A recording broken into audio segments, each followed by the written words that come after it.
Sugar. It's bad for you, it makes your teeth fall out, and it's a central component of any gross Western diet. For centuries, sugar drove the world economy. It made old white men wealthy and powerful, helped turn Britain into a global colonial superpower, and it made cities like Bristol filthy rich. Empires of Dirt, a series about Europeans getting rich at the expense of everyone else. Previously, we found out how Britain exported homophobia to the rest of the world and how Britain got China hooked on opium. Our love of the white stuff resulted in untold misery for African men, women, and children. It's estimated that around 70% of the 12 million people who were kidnapped from Africa and put on slave ships in the 17th and 18th centuries were destined for sugar colonies in America and the West Indies. All this heartache, just so our tea could taste like cotton candy. It seems incredible to think of now, but before the 16th century, sugar wasn't really that widespread in Europe. During the 14th and 15th centuries, it was imported here from the Middle East and Mediterranean countries like Cyprus. Only the elites ate sugar because it was so ridiculously expensive. We're talking literal kings and queens, and maybe the odd bishop here and there. When Portuguese settlers landed in Brazil in the early 16th century, they started growing sugarcane straight away. Sugar flooded into Europe, giving everyday consumers a taste for the sweet stuff. Britain quickly followed suit. Soon, almost every island in the Caribbean was covered in plantations. These plantations produced 80 to 90% of all the sugar consumed in Western Europe during the 18th and 19th centuries. Europe went mad for sugar. The average sugar consumption in England and Wales went up 20-fold between 1663 and 1775. By the 18th century, even the poorest worker took sugar in their tea because it was so popular. By 1750, a fifth of all of Europe's imports was sugar. The average Brit went from eating 4 pounds of sugar a year in 1700 to 20 pounds of sugar a year a century later. The reason sugar was so expensive is because it's labor-intensive to cultivate.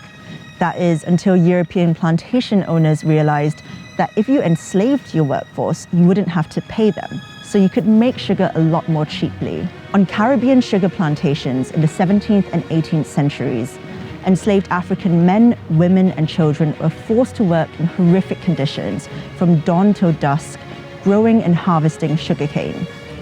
The younger and fitter enslaved people were made to plant and cut the crop, while children and older people were forced to clean, guard the crop, and drive away birds. Working in the sugar mill wasn't any better. People could be maimed or killed by the machinery. The sugar boiling houses were horrifically hot, especially in the sweltering Caribbean summers. During harvest time, enslaved people worked 18-hour days. A third of newly kidnapped people died within 3 years. The plantation owners didn't care. They just trafficked in new people to replace them. As enslaved people toiled to pick and process sugarcane, slave traders like Bristol's very own Edward Colston grew rich. Colston had business interests in the sugar-producing island of St. Kitts. These plantations made him rich and powerful, so he did what rich and powerful people often do, which is donate loads of money to charity to launder their reputation and build statues to honor themselves after they die.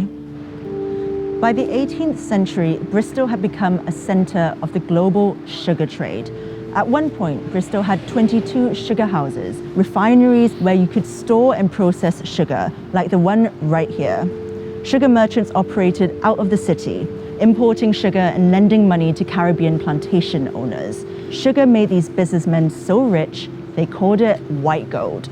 If you walk around Bristol today, you can still see the enormous mansions they once owned.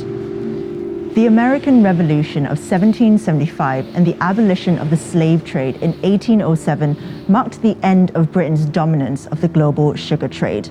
Production shifted to America, in particular the state of Louisiana, where, surprise, surprise, it was grown by enslaved people. Today, most of the world's sugar is grown in Brazil, although thankfully not by enslaved people. Slavery was abolished there in 1888. Making Brazil the last country in the Western world to do it, after they'd kidnapped and trafficked 4 million people.